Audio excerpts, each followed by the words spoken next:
Kaya salamat po sa ating Diyos na nagbibigay po ng lahat po ng bagay sa atin at nagpo-provide ng pangangailangan po natin araw-araw. Amen. So, dito na po tayo sa topic natin.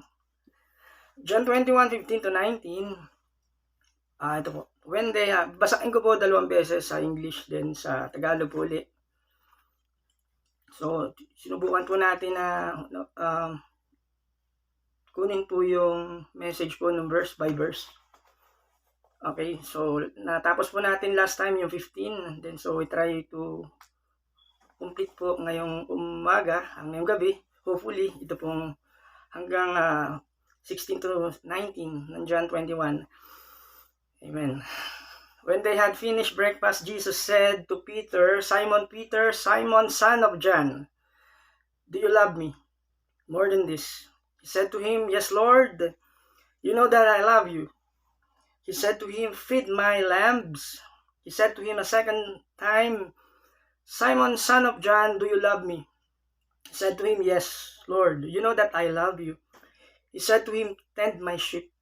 He said to him the third time, Simon, son of John, do you love me?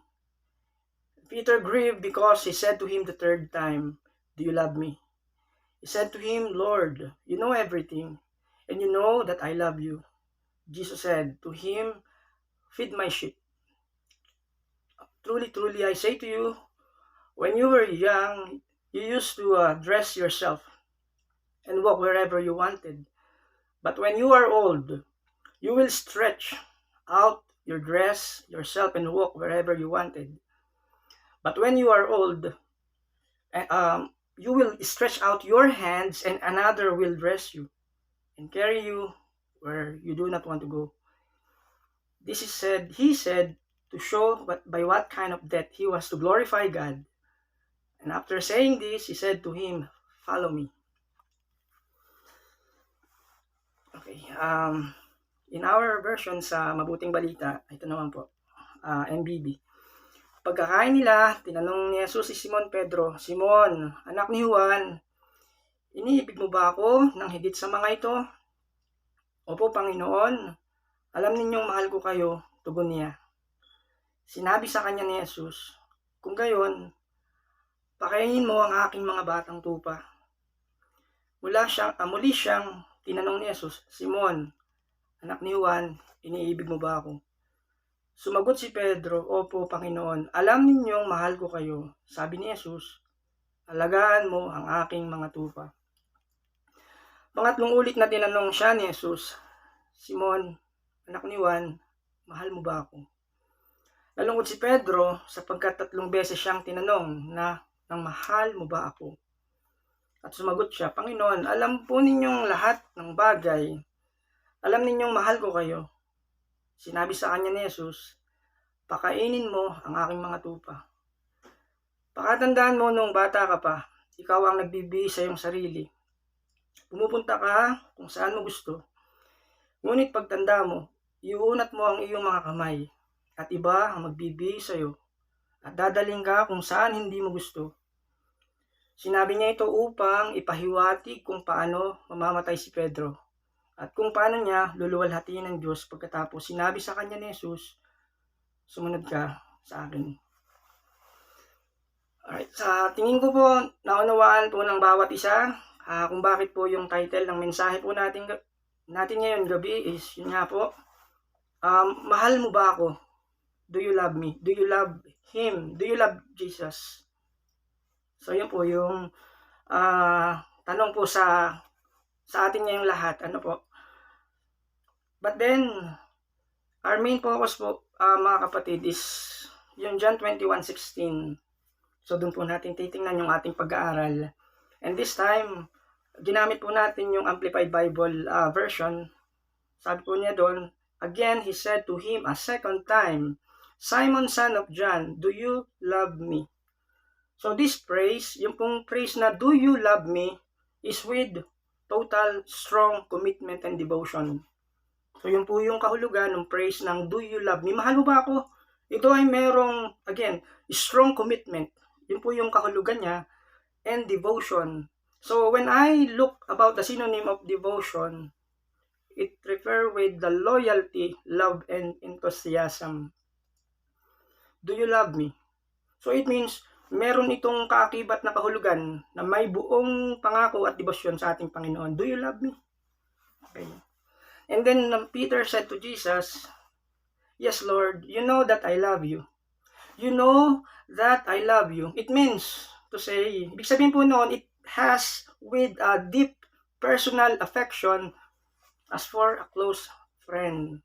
So yun po yung damdamin po, yung pakikitungo po ni Pedro para kay Jesus. Yes, with deep personal affection only for a close friend.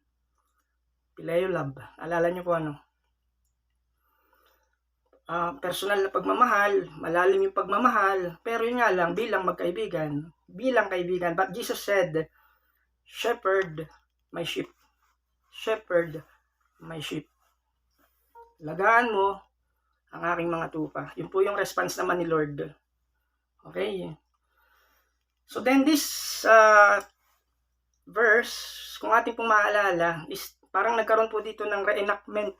Nagkaroon ng parang pagsasadula muli ng kaganapan ng pangyayari nung mga nakaraang panahon sa Old Testament. Naalala niyo po si Jonah. Tumakas po kay Lord, inutusan ng Panginoon pero lumayo siya. So sinabi ng Panginoon, Yahweh, pumunta ka sa bayan ng Ninive, ipangaral mo ang repentance, yung pagsisisi, pero nag-iba ng direction po si Jonah. Same thing sa panahon naman ni Pedro. Nakilala niya si Lord nung tawagin siya. Sapagkat kilala na ni Lord si Pedro noon pa man, pero bahagya siyang lumayo. Yan. Bahagyang kumupas yung kanyang pagmamahal. That's why he said, mahal mo ba ako? Not only once, but thrice, 3 times.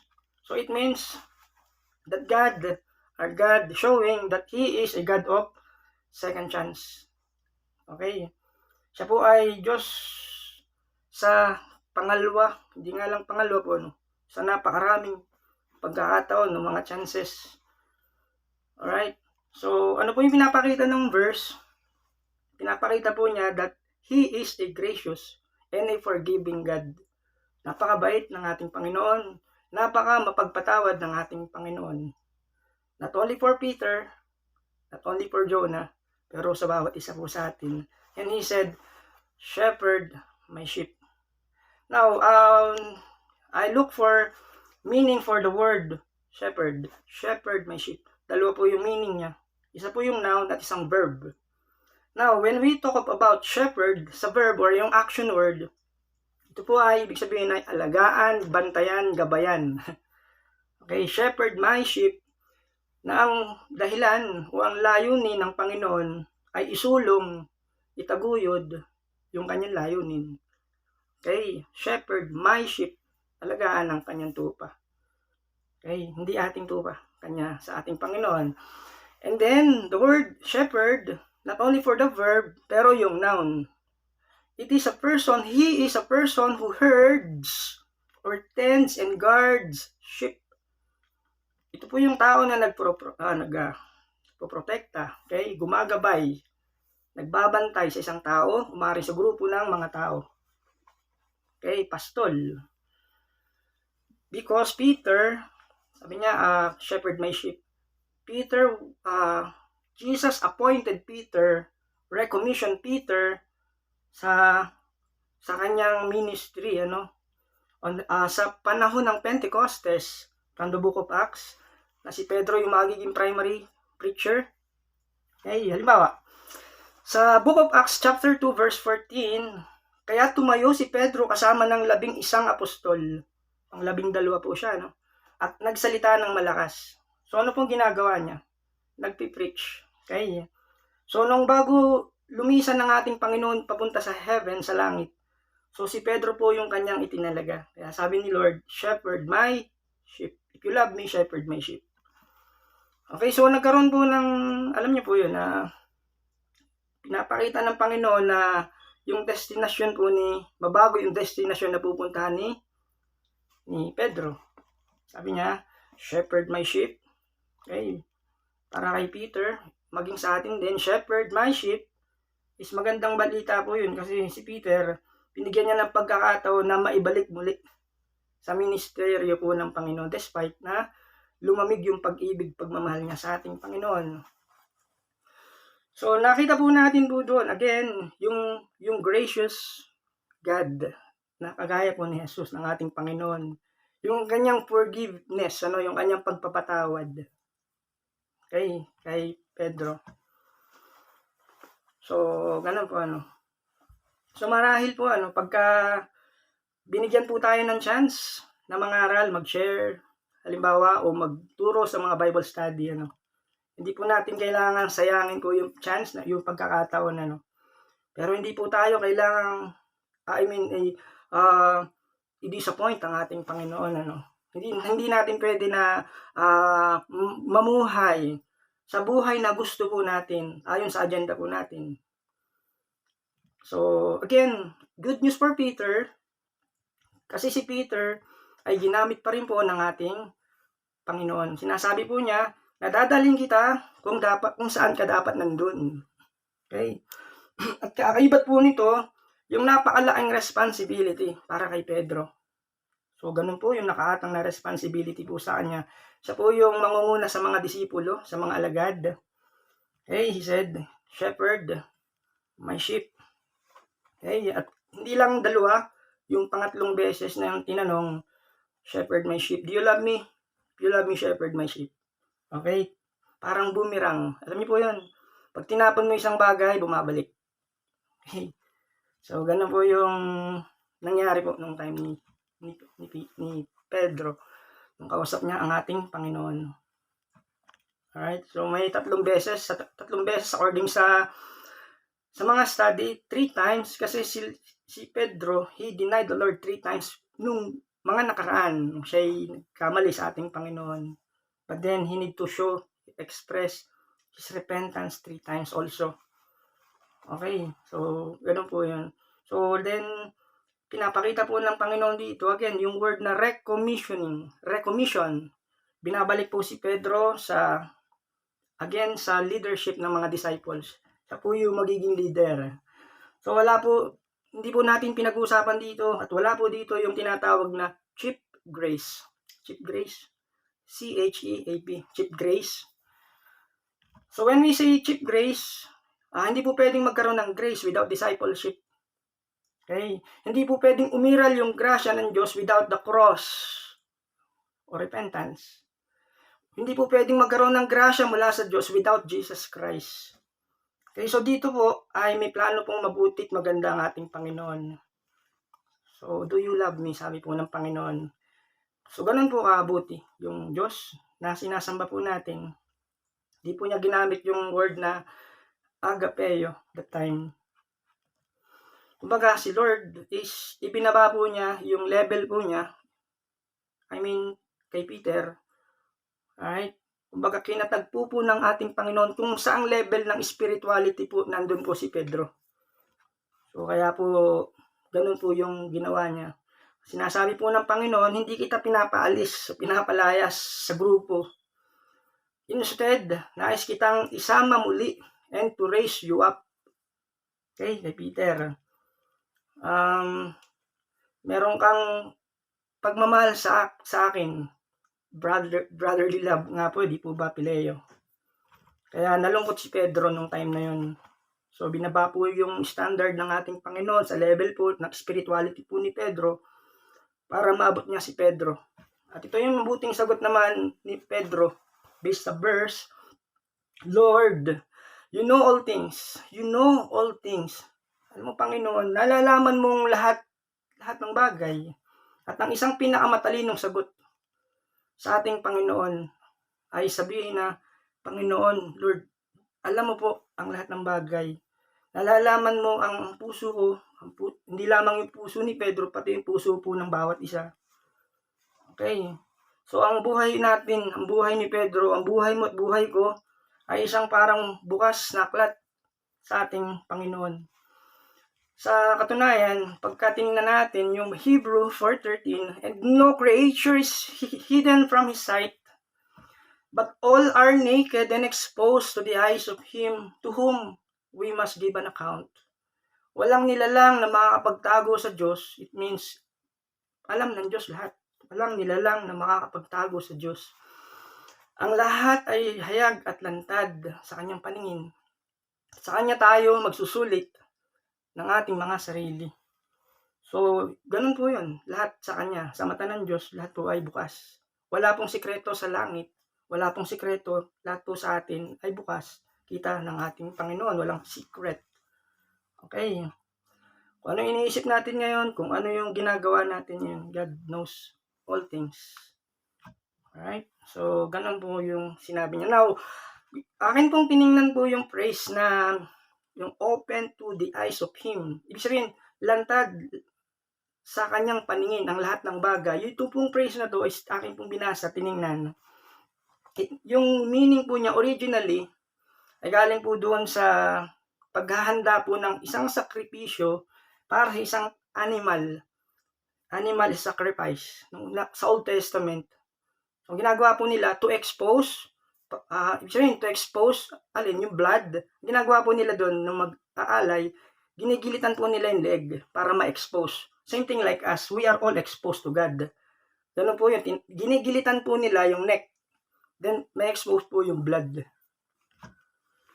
So then, that each person, since alam ng Diyos lahat, that each person is judged not only by the word of God. Hatulan po lahat ng tao ayon sa salita ng Diyos. Hindi lamang po yun, hatulan din po tayo ayon sa Diyos.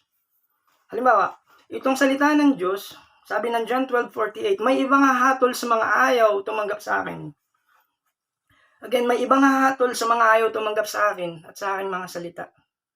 Ang salitang ipinahayag ko ang hahatol sa kanila sa huling araw. It means, ang salita ng Diyos ang hahatol sa kanila sa huling araw. Alright? Salita ng Diyos na ipinahayag. So it means that we are all accountable. Accountable po tayo dun sa buhay na salita po ng Diyos. Because this word of God ay salitang nagbibigay ng buhay. Like for example, sa John 6:63, ang Espiritu ang nagbibigay buhay, hindi ito magagawa ng laman. Ito po yung maganda. Ang mga salitang sinabi ko sa inyo ay Espiritu at ito ang nagbibigay buhay. Saan pa tayo pupunta? Ito dun sa salitang nagbibigay ng buhay. Sa John 6:68, ito pa po yung karagdagan.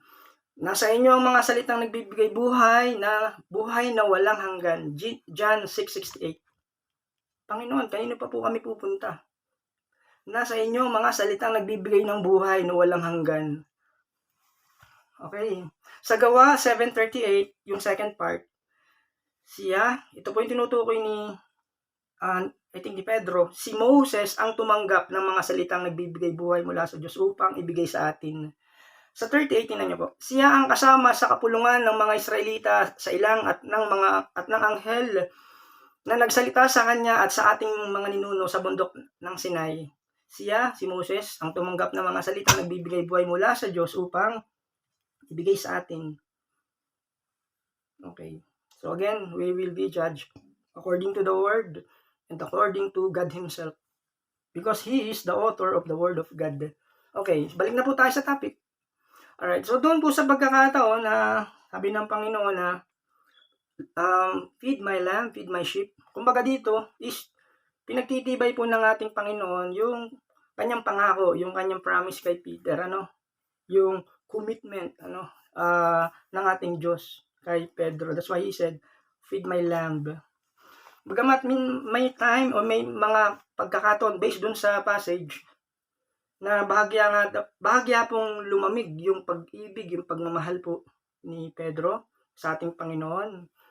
Parang to illustrate naman ito is para yung kanyang tent, yung tolda niya is somehow tumiklop at bumagsak. Pero alam niyo po yung pundasyon po ng Panginoon ay nanatili pong matibay. Okay? Para sa buhay naman po ni Pedro. At yun nga po yung pangako ng Panginoon is to continue to use Peter. Ginamit po niya at gagamitin nga po niya si Pedro. So, ganun po yun. Yung nakita po natin based sa study po natin. At kung tayo po yung magpapakatotoo, yes, you are living there and I am living here. Pero alam niyo po, napakarami pong mga distractions po sa ating Panginoon. I mean, sa ating sarili para maibigay po natin yung the best na pag-ibig natin sa ating Panginoon. Halimbawa, sa ating trabaho, di ba, may mga distraction sa office, sa school, sa mga bata, sa magulang, even sa mall, sa kalsada, sa palengke, kahit saan man. Napakaraming mga signals na ibinabato sa atin from left and right, sa lahat po ng direction. Halimbawa, sa TV, okay, sa internet, even sa cellphone. So, nagpapatuloy po yung mga distraction na yun. Kung papansinin po natin yung mga distraction na yun, is ito po yung mga dahilan kung bakit nade-distract din naman yung tunay na pag-ibig na dapat nating iukol sa ating Diyos, sa ating Panginoon. Okay, yun po yung katotohanan nun. Pero again, ang pinapakita po sa atin ng verse, yung sobrang isang mahalagang bagay is yung pagiging gracious nga po ng ating Panginoon. Hindi lang kay Pedro, sa lahat sa atin. Even though, doon nadidistract tayo, pero again, ginagamit pa rin marahil tayo para sa kanyang ministry. Yes, for me, myself, inamin ko sometimes, hindi po enough yung prayer life. Sino ba sa atin nang may sapat na prayer life? But again, the Lord, He is still using you and I, maybe. So, because of His, yun nga po, yung tinatawag natin na agapeo love. Okay, kumbaga ito yung pinapakita, dinidisplay po ng ating Panginoon. At yung pong nakita natin na pinaka maliwanag na pagpapakita niya ng kanyang labis na pagmamahal at pag-ibig at suklulan is on the cross. The cross of Calvary. That's why He said, pinakita niya doon yung that God saying of being mercy, rich in mercy rather, because of the great love with which He loved us. Sa Ephesians 2:4-5, ito po yung clarification po ng verse. But God, tingnan niyo po, but God, being rich in mercy, because of the great love with which He loved us, even when we were dead in our trespasses, made us alive together with Christ. By grace, you have been saved. Subalit napakasagana. Pakinggan niyo po. Subalit napakasagana ng habag ng Diyos at napakadakila ng pag-ibig niya sa atin. Tayo binuhay niyang kasama ni Kristo. Binuhay niya po tayo, even though po tayo patay dahil po sa ating pagsuway. Tayo binuhay niyang kasama ni Kristo noong tayo mga patay pa dahil sa ating pagsuway. Naligtas nga kayo dahil sa kanyang kagandahang loob. So yun po yung napakagandang katangian po ng ating Panginoon. Okay. So para po sa atin o sa bawat isa na naglilingkod, nagsiserve po sa ating Panginoon, yun po yung tinatanong din po sa atin, not only for Peter, do you love me? Hindi po niya sinabi, do you love my sheep? Do you love sheep? Mahal mo ba ang aking tupa? Hindi po, ang sinabi po niya, do you love me? Okay, so yun po yung puso ng kanyang tanong doon, do you love me? Kasi sapagkat kapag mahal po natin ang Panginoon, alam niyo po yung pinagkakaloob po niya sa taong nagmamahal sa kanya is a supernatural love na maaaring ibigay ng taong nagmamahal sa Diyos ay ibigay naman para sa kanyang tupa. Gets niyo po? Okay. That's why, yun po yung tinanong niya, do you love me? Hindi po niya sinabi, do you love sheep directly? Do you love Him? Yung nagmamahal sa Diyos, kay Kristo, supernatural na pagmamahal ang kanyang pinagkakaloob para naman sa iba. Kahit yung sheep ay hindi kamahal-mahal. Pero kung ganun, di po ba? Hindi po lahat ng tupa ay kaibig-ibig yan. Okay. Alright. So, yun po. Then again, nandun po yung recommission. Nais po ng Lord na utusan muli ibalik si Pedro sa ministeryo. Do you love me? Meron ka bang malalim na pagmamahal sa akin? Another saying, ikaw ba ay nag-aapoy ang iyong pag-ibig para sa akin? Ganun po Meron bang passion in your soul for me. Something like that. Okay. So verse 18, yung first part ng 19, sabi niya, before that, ito po again, si Pedro po ay ni-recommission, ibinabalik, nais pong ibalik sa serbisyo, in other saying, reinstatement, binabalik po sa service, sa harap po ng mga disciple. So may mga witness.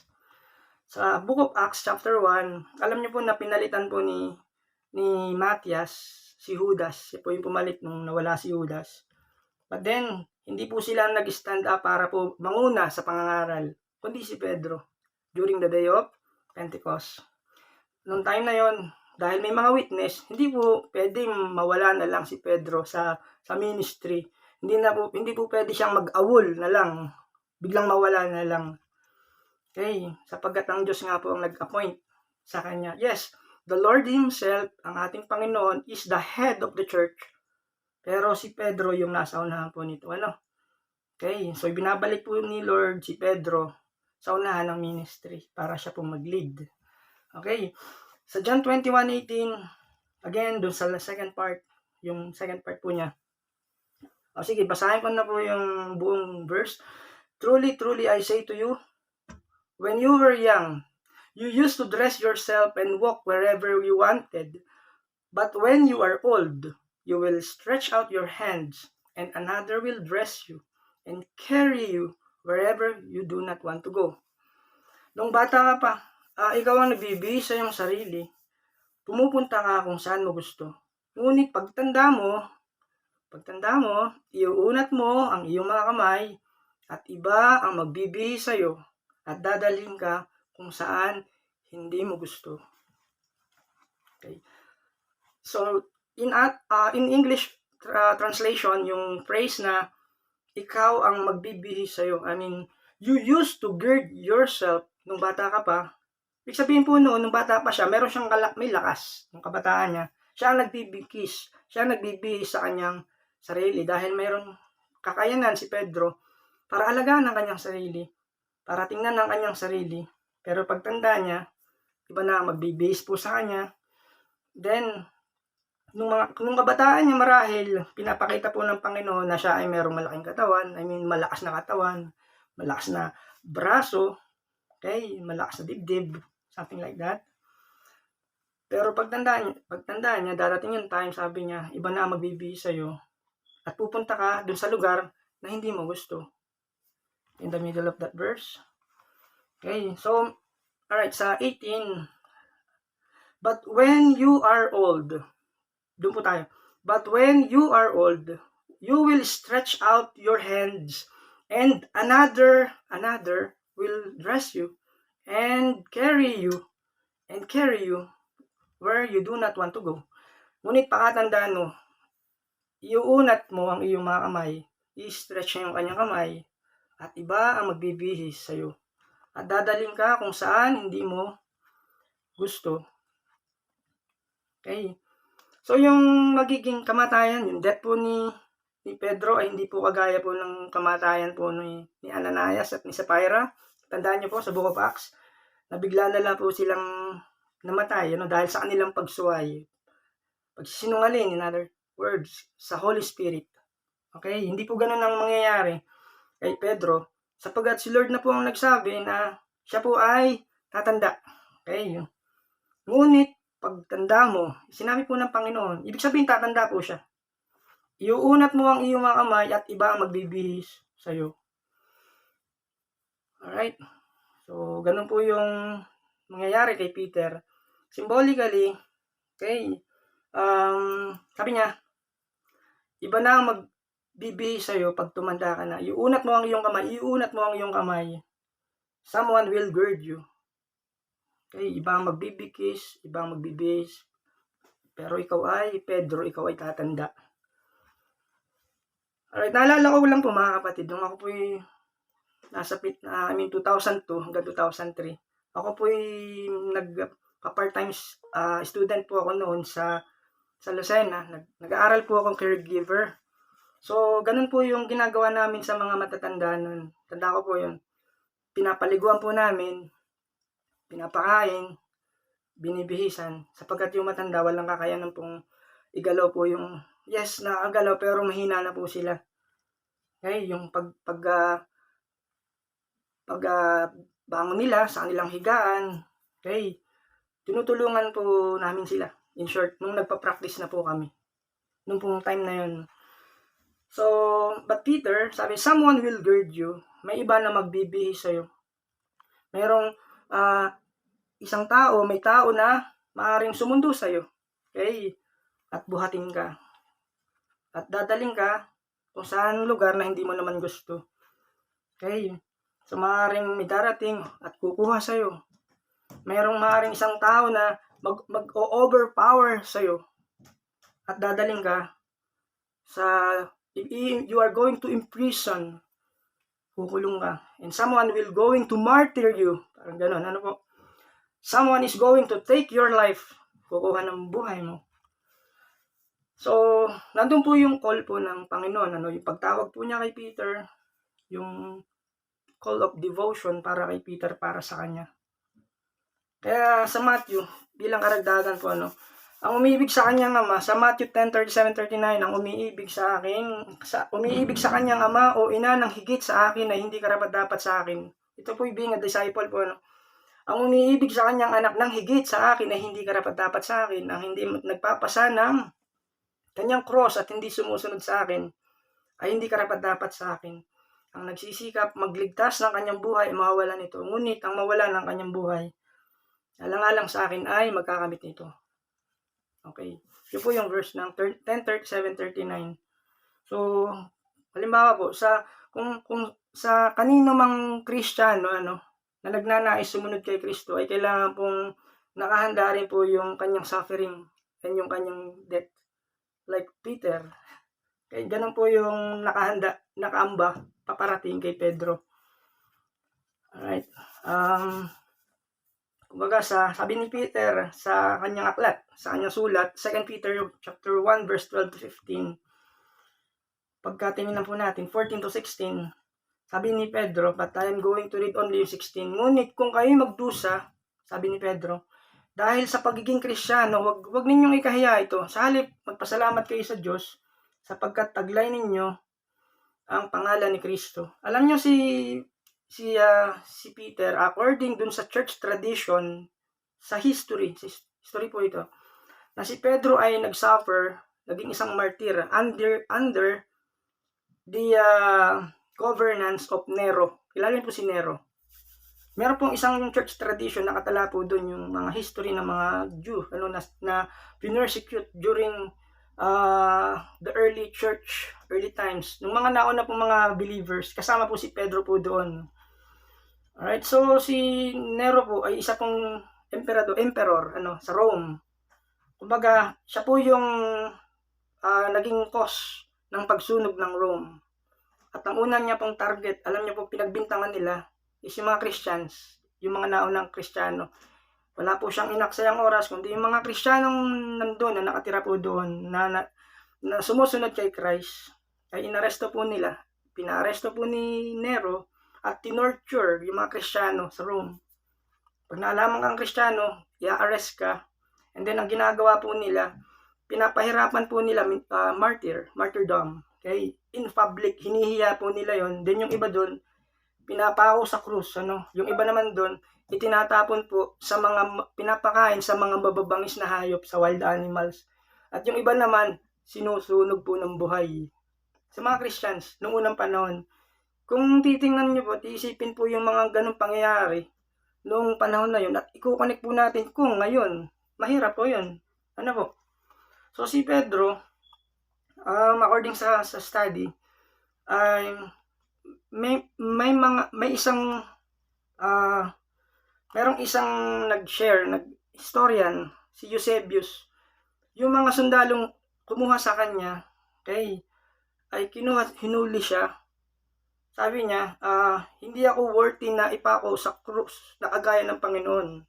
So, nirefuse po niya yon. Ang gusto po niya ay ipako siya ng pabaliktad. Okay, ganun po yung nangyari po sa kanya. Alright.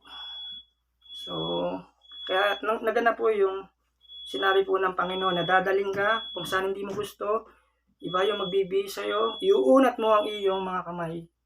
Iuunat ang kanyang kamay, yung paraan ng kanyang kamatayan, yung kanyang kind of death, yung uri ng kanyang kamatayan is paraan on glorifying the Lord. Hindi po ako worthy na ipa ako sa krus na nakatayo, nakagaya po ng Panginoon. Nirefuse po niya yun, then pinako po siya ng pabaliktad. Siya po si Pedro, ganun po yung nangyari po. Although yung verse is naka-implied po yung sinabi po ng Panginoon, yung eksaktong mangyayari kay Pedro, hindi po super detail po yun. Pero dun po sa mga history, ganun po ang nangyari kay Pedro. Alright, sa John 21:18, he said again, his hands will be stretched out as if on the cross. Parang iuunat, na parang yung kanya kamay na parang nasa cross. He will be crucified. Okay. So, it means, yung sinabi ng Panginoon, eksakto, talagang nangyari kay Pedro. So, yung church historian, ulitin ko po yung name niya, si Eusebius. Siya po yung father of church history. Okay. Kumbaga, na-witness po niya yung mga Christians, marahil, early Christians, kung ano po yung naganap po doon. Ganun po, si Pedro, iginapos po siya. Kaya nung iginapos po, yung kanyang kamay, in-stretch out, and he was crucified. I am unworthy to die as my Lord and Master. Crucify me upside down. So, ganun po yung naging plan po ng Panginoon kay Pedro. He recommissioned Peter. At ganun naman yung response ni Pedro. He remained strong in faith. Pag binigyan po tayo ng chance ng Panginoon, once again, binalik po sa service, sa ministry, kailangan nating maging strong yung faith. Hinihingi po natin yung true prayer. So, meron po tayong ilang bagay na nais pong sabihin with regards po sa ating pinag-aaralan. Hindi po ibig sabihin mahal po natin ng ating Panginoon. Ibig sabihin po noon, hindi po ibig sabihin noon, magkakaroon po tayo ng madaling buhay. Tingnan niyo po si Peter. He loved the Lord. Yes, Lord, I love you. Pero Peter had a tough life. Naging mahirap po yung kanyang pinagdaanan. Siya po ikinulong, di po ba? Nung pinangaral po niya yung gospel, ano po yung nangyari sa kanya? Pinahirapan. At then, sa bandang huli ng kanyang buhay, siya po yung naging martyr, Christian martyr. At yun po yung price to pay for being a disciple. Hindi ibig sabihin, follower of Christ, madali na, easy life na lang, hindi po ganun. At hindi po mababawasan yung cost of being a disciple, of being a follower of Christ. Kumbaga, it will cost you everything to love the Lord Jesus with all your heart, all your soul, all your mind. Pangalawa, nalaman at natutunan natin that Jesus holds your future. Ibig sabihin, si Jesus po ang may hawak ng ating kinabukasan. Siya lang po. Tingnan niyo po yung nangyari kay Peter. Okay? Kumbaga, alam na ni Lord yung mangyayari po sa kanya, Kumbaga, dahil nga po siya Diyos, nandoon na He already predetermined. Kumbaga, itinakda na ng Diyos yung mangyayari kay Pedro. Yung haba at yung igsi ng buhay ni Pedro, yung eksaktong buhay niya, alam ng Diyos. Hindi po pwedeng mabawasan ng isang segundo o madagdagan ng isang oras yung kanyang buhay. Kung ano po ang nakatala sa buhay niya, yun po yung magaganap. Same thing with us. Okay? Kung gaano tayo dapat magtagal o hanggang saan tayo, hanggang doon lang po tayo. And then, pangatlo is, you may glorify God even in your death. Sabi niya sa verse 19, you may glorify God in the way, of course, hindi lamang tayo nagnanais i-glorify ang Diyos habang tayo buhay. But then he said, even though you may glorify God, you may glorify God in the way that you die. Yes, gino-glorify po natin ng Panginoon habang tayo nandito at buhay. Pero yung iyong oras ng kamatayan, even yung kamatayan mo, you will glorify me. At yun po isang napaka-maluwalhating pagkakataon. It's a glorious opportunity to bear witness of our faith in Jesus. Halimbawa, ikaw po tumanda na, ikaw at ako, nasa deathbed. Oras na ng iyong kamatayan. Habang yung mga mahal mo sa buhay ay nasa paligid mo. Okay? And then you are sharing the gospel. Hindi po ba yun po yung chance to glorify the Lord? Okay, i-share po yung mabuting balita that we give honor to Him even in the time of our death. Naunawaan niyo po ako. So, yung mga hindi po nakakakilala ng mga relatives natin, family natin, is huwag po nating dumating pa yung time na yun na doon po natin may share si gospel. Pero it depends upon our own situation. Kumbaga, that's our glorious opportunity for you to give honor to God. Okay, so yun po yung time na yun. Kumbaga, ito yung pinakamagandang, pinakamasayang araw ng buhay mo, your time of death. Why? Because that's the time for you to go immediately into the presence of our Lord Jesus Christ. Kasi pupunta ka na sa heaven, sa kanyang presensya. Kaya sabi niya, you may glorify God in your death. Because God removed sting from death. Tingnan niyo po sa 1 Corinthians 15, 55, 58. Sabi niya, nasaan o kamatayan ng iyong tagumpay? Nasaan o kamatayan ng iyong kamandag? Ang kamandag ng kamatayan ay ang kasalanan. Ang kapangyarihan ng kasalanan ay nagmumula sa kautusan. Pero since yun po'y tinanggal na ng ating Panginoong Hesus, ito po ang sabi niya sa 58, kaya nga mga kapatid, kung minamahal, mga minamahal kong kapatid, magpakatatag kayo at huwag matinag. Maging masipag kayo palagi sa paglilingkod sa Panginoon dahil alam ninyong hindi masasayang ang inyong pagpapagal sa Kanya. Pangapat, follow me. Follow me. Yun po yung huli po nating nakitang phrase po doon. Okay. Now he said to follow me, yung second part. He said to Peter, follow me. It means, sumunod ka sa akin, or it means, walk the same path of life that I have walked. Yun po yung sinasabi niya kay Pedro. Sumunod ka sa akin, lumakad ka sa parehas na landasin ng buhay na aking nilakaran. Yan. Ganun po yung pinapagawa niya kay Pedro. And at the same time, the phrase, follow me, sumunod ka sa akin, this is the most repeated invitation na mula po sa ating Panginoon, mula sa kanyang labi, follow me. Okay, hindi basta nung nakakilala tayo is nakaupo tayo, wala tayong response sa Panginoon. Kailangan nating bumangon, tumayo, sumunod sa ating Panginoon. So, yun po yung meaning ng being a disciple or being a Christian. Sabi ni Lord, follow me. So, it's not easy, right? Follow me. Kailangan natin pong pag-isipan po yung ganung bagay. Yes, we are praying, lead me Lord, I will follow you. But we need to pray, yes Lord, I will follow you. Alam po natin ang Diyos, pinapangunahan po tayo. Pinapangunahan po tayo. He said, follow me. So nakita niyo po yun, yung pagsunod niya ni Pedro kay Lord. Naging po siyang isang martyr, So hindi po ganun kadali. Hindi po ang Panginoon nagbigay sa atin ng 5 taon, 10 taon, 15 taon na plano.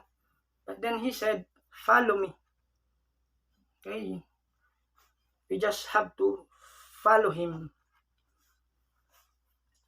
Kumbaga, yung pagsunod po sa Kanya is, ibig sabihin po noon, when we say follow me, kumbaga, hindi na po yung agenda po ng buhay po natin ang nagdo-dominate sa buhay po natin. But He said, follow me.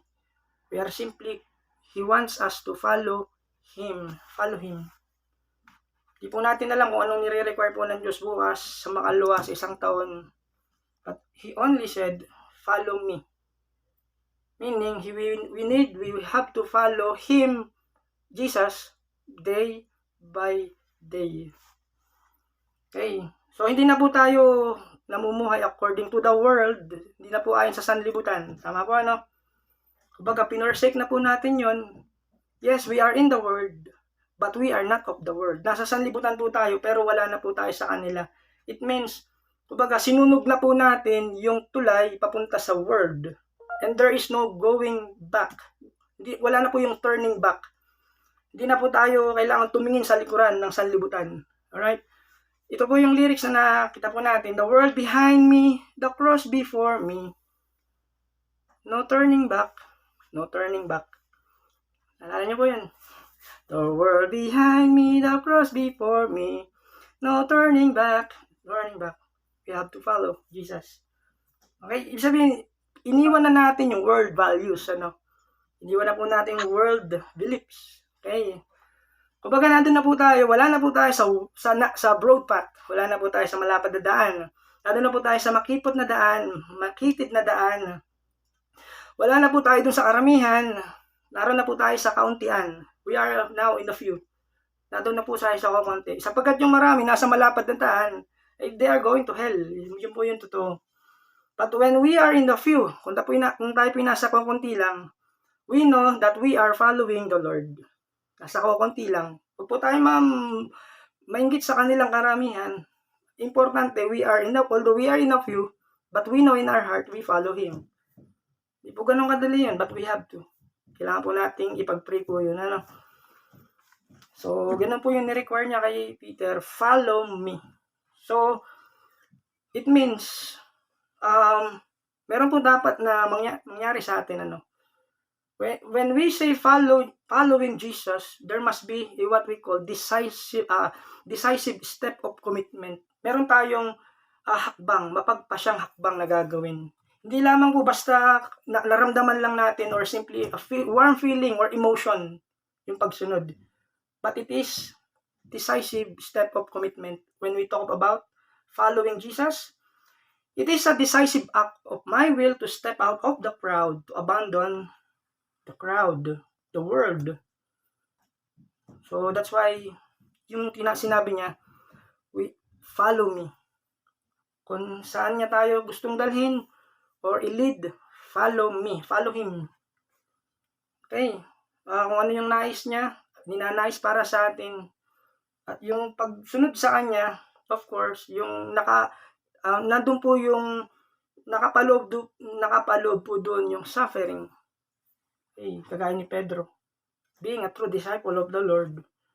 Kumbaga, follow Him meaning to give whatever He demands from us. It means to obey whatever He commands. Kung anong inutos ng Panginoon, yun na nga po, to follow Jesus means to surrender. You have to be, we have to be, not only you, but me also, submissive, must be submissive to Jesus. Okay, noong pong hindi pa tayo nako-convert, we are living for ourselves. Tama po, ano? Namumuhay po tayo sa ating sarili nung hindi pa po tayo Kristiyano. Okay, but then, nung dumating na po yung point na naging tagasunod na po tayo ni Christ, we have to die for ourselves. And now we are living for Christ. Okay, yun po yung nangyayari sa ating ongoing. So we need to, as a Christ follower, if you are a Christ follower, we need to imitate Christ. Siya po yung ini-imitate po natin, ini-emulate po natin. We have to live like Christ. Kung paano po siya nabuhay, gano'n pong tinitingnan po natin. Okay, so kung ano po yung kanyang tinuturo, kailangan po natin paniwalaan yun. We are talking like Him, like Jesus. Okay, so kung ano po yung ayaw ni Lord, ayaw din po natin. Kung ano po yung minamahal niya, minamahal din po natin. Kung ano po yung nire-reject niya, nire-reject din po natin. Kumbaga, we are the embodiment or the representative of Jesus here on earth. Kaya Christian, being a Christian, ano po? Being a follower of Christ. So, kumbaga, nagsasalita tayo, naglalakad tayo, lumalakad tayo like Him, like Christ. So, this follow me is more than invitation. It is a command from God. Follow me. Follow me. Sumunod kay Jesus. So, these are the questions. Tayo bang lahat, ikaw ba, ay na kay Kristo? Amen. Na kay Kristo po tayo, no? Are you following Christ? Yes. Amen. Do you love Christ? Tingnan pa natin. Do you love Him? Yes. Amen.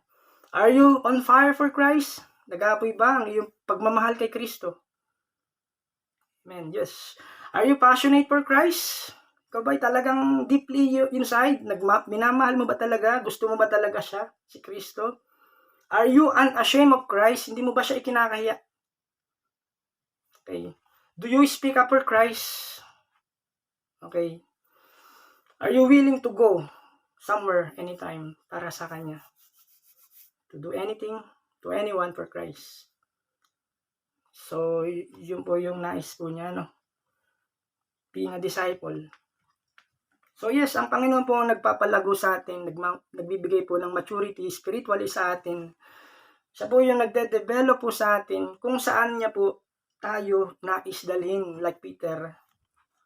So the question is, kaya ba nating ibigay yung buhay po natin, yung sarili po natin, being a living and holy sacrifice for in the name of Christ. So yun po yung dinidemands po sa mga Kristiyano, no? Okay, maybe yung pag-ibig natin, yung pag-ibig mo, maybe somehow bumababa yung level, medyo lumalamig ng konti, pero kailanman yung pagmamahal po ng Diyos nananatiling parehas. Okay, yung pagmamahal niya, yung inuukol niyang pag-ibig, pagmamahal para sa iyo at para sa akin. Kaya nakakatuwang isipin, we have the gracious God na meron po tayo, ang ating Panginoong Hesus. Hindi po nagbabago po, ano? Alright, so kaya kailangan nating mahalin po ang Panginoon, ano? Hindi lamang po ngayong gabi, kundi sa lahat po ng oras ng buhay po natin. So, sa ating panalangin, tinitingnan po natin, ini-evaluate po natin yung ating mga sarili, of course. And of course, sana ma-encourage po tayo dun sa pinag-usapan po natin.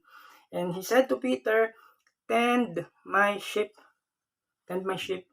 Kumbaga, yung level po ng Panginoon, as I said, nais po niyang ibaba sa level po ni Pedro.